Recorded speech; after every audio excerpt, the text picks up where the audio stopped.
In this particular problem, you're given a situation that's got 2 known forces and 3 unknown forces. The find statement asks you to find all 3 of those forces.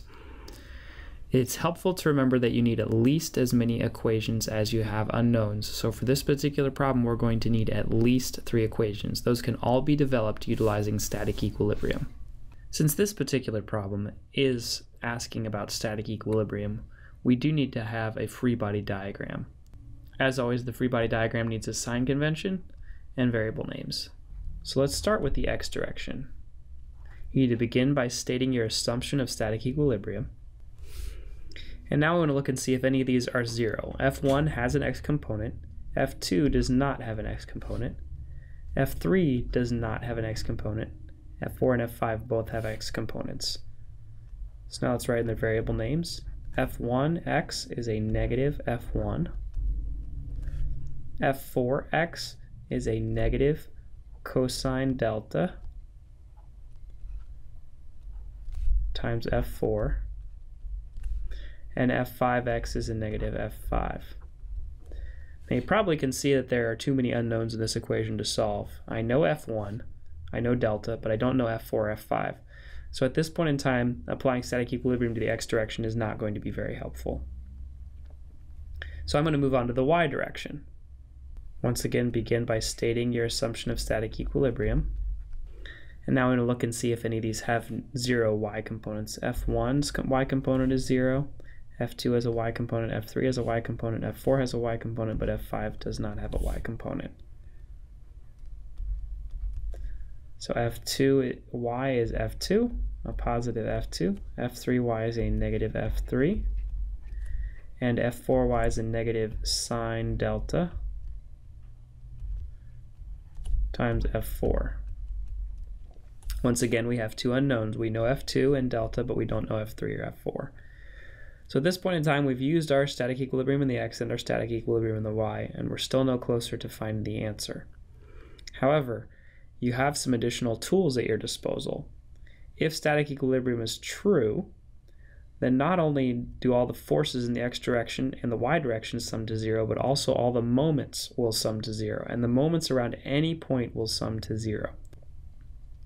If you see that the sum of the forces in the x direction and the sum of the forces in the y direction are not helpful before writing those down, you're not required to write those down. If you're not going to use the equations, there's no need to write them down. I wrote them down here to show you what's going on as more of a descriptive example.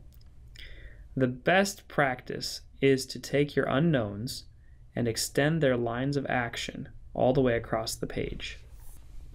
So for example, F3 is unknown. I'm going to extend its line of action all the way across the page.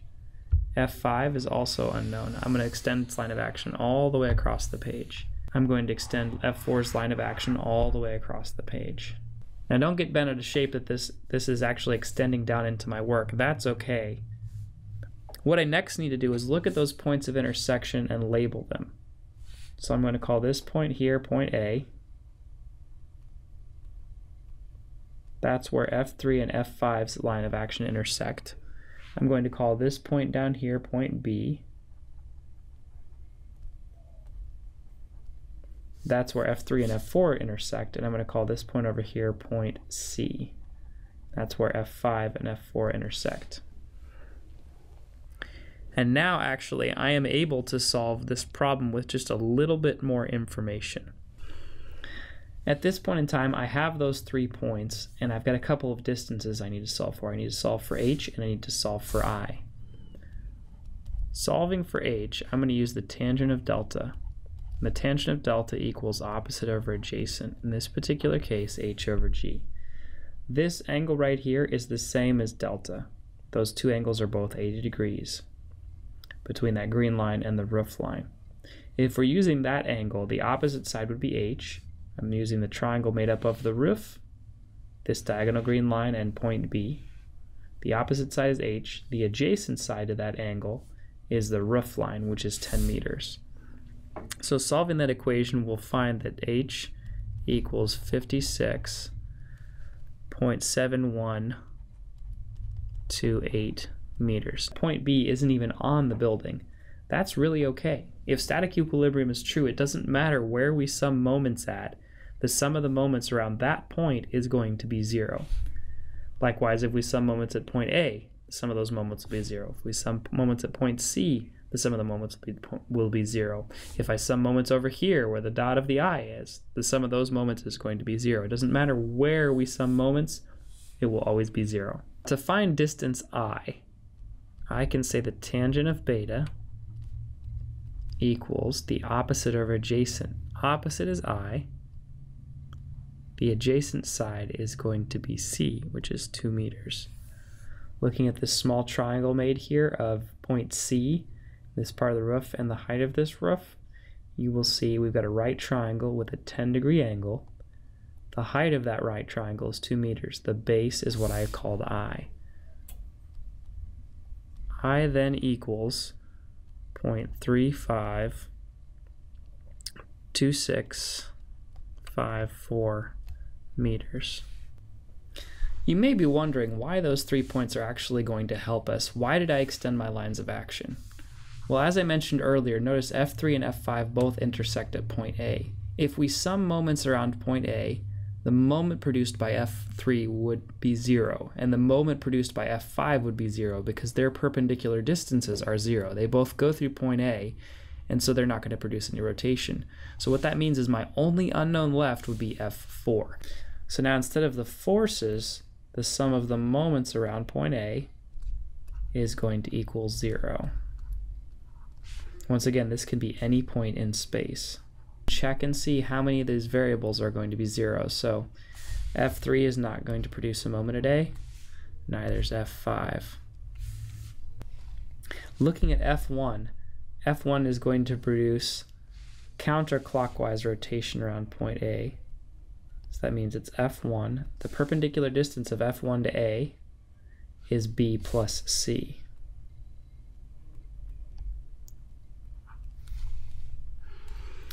F2 is also going to produce counterclockwise rotation, so that means it's going to be positive. And F2's perpendicular distance to A is F. F4x is acting right here where this little blue line is, and that is also going to produce counterclockwise rotation, so it's going to be positive. The value of F4x is cosine delta times F4. F4's x component is c meters away from point A. F4y is going straight down right here. It's going to produce clockwise rotation, which is negative. And the value of F4y is sine delta times F4. And it is g 10 meters away from point A. So now we've got an equation fully developed. The only unknown we have is F4. So now I can solve this for F4. Solving for F4 by itself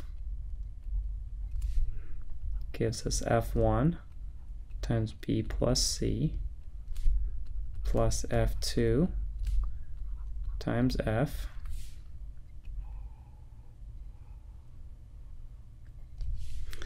divided by sine of delta times G minus cosine delta times C. Now we can plug our values in, and F4 is going to equal a positive 3894.42 newtons. It's a good idea to remember what that positive sign means.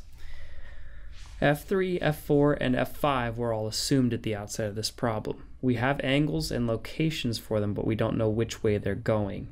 When we do our static equilibrium, the sign in the answer will determine whether or not we were correct in our assumption about direction. Next, I'm going to analyze moments with respect to point B. Once again, if static equilibrium is true, the sum of all moments around point B will equal 0. Now you notice here I did not break F4 into its x and y components, and that's because F4 goes through point B. So the moment produced by F4 is going to be 0. It doesn't matter if I break it into x and y components or not. Likewise, F3 also goes through point B. So the moment produced by F3 will also be 0. F1 is going to produce a positive rotation around point B, and its perpendicular distance is going to be B plus H.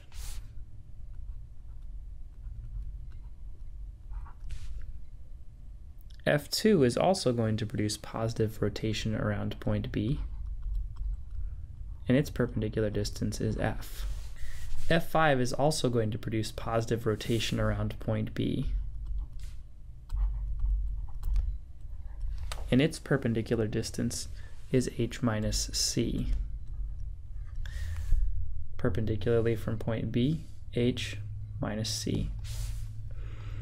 Solving for F5, we get negative F1 times B plus H minus F2 times F divided by H minus C. Plugging all our values in, we will find that F5 equals a negative 1076.26 newtons. Be careful with that negative sign. F5 was initially going in the negative direction. The negative sign indicates disagreement with the diagram, so we were incorrect with our assumption about F5. Last, we need to solve for F3.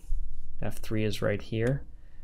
Point C cancels out the moment produced by F5 and the moment produced by F4. They both have 0 perpendicular distance, so F3 will be our only unknown from the perspective of point C. So we start by stating our assumption.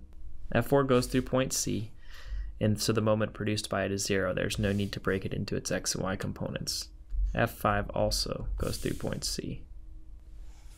F1 produces a positive moment, and its perpendicular distance to point C is B plus C. F2 is going to provide a negative moment around point C, and its perpendicular distance is G minus F minus I. F3 is going to produce a positive moment around point C, and its perpendicular distance is G minus I. Solving this for F3, and so we will find that F3 is a positive 3164.75 newtons. In our answer box then, we can say F3 equals 3165 newtons going down. F4 equals 3894 going down into the third quadrant at delta equals 80 degrees, and F5 equals 1076 newtons going that way. Although it's not required you include the vector symbols here, I could have just included a positive or negative sign. It's much more clear if you include the vector symbols. Once again, those signs here indicate agreement with the disagreement with the diagram, so the symbols are much more straightforward when you're reading through the problem.